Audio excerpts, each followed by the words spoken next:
throughout all of our lives and our careers, we've had to show resilience, grit, both personally and professionally. And so, Sandy, as women, a lot of times we'll put qualifiers in our language, or we apologize when we're explaining our positions. Why do you think we do that? And more importantly, how do you think we stop? I feel like culturally, I was taught to be accommodating. And I think probably many women might be able to relate to that.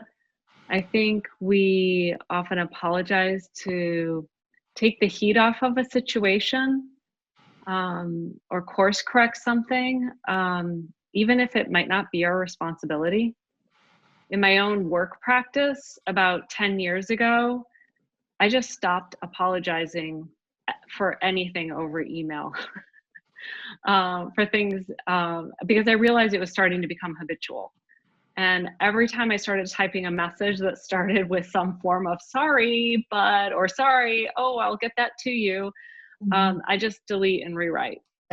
Absolutely. So Queen, I want to shift this to, especially, starting and growing your career. A lot of obstacles, I imagine, in how to earn the respect of your male peers, because clearly very male dominated environment. Do you feel like you have to keep working for that respect? Absolutely. It's evident every day that I put my insignia on. I walk into rooms, I walk into stations. So that requires a certain amount of tenacity. You have to stick to it. You can't accept no for an answer. And what I try to instill is, as women leaders, we have to be comfortable being uncomfortable.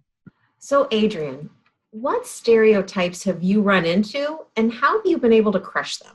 I have to continue to prove myself every day. I have to make sure I have to walk that line. I have to make sure that I can't make a mistake because they're watching me.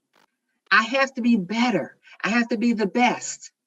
Sometimes you can address a person who's maybe talking to you, talking down to you, and you suspect it's because I'm a woman, right? Or I'm a Latina, so you're talking down to me.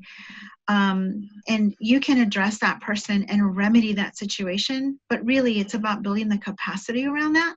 I'm not going to fight you. I'm going to go to the organization. I'm going to talk to your board.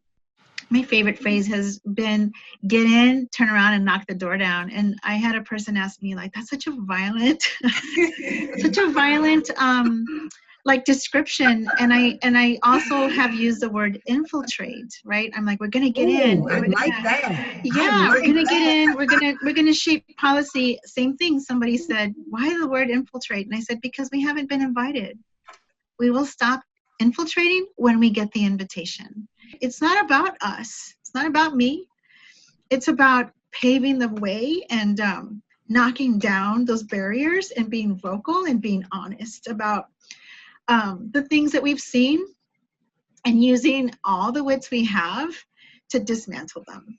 We have to build this into our systems and our processes. So it's Yes. not all, it is how things are done, not versus how I want them to go. So Yes. there's a lot of grit and there's a lot of grace in this virtual room that is gonna do that, and we're gonna keep on going.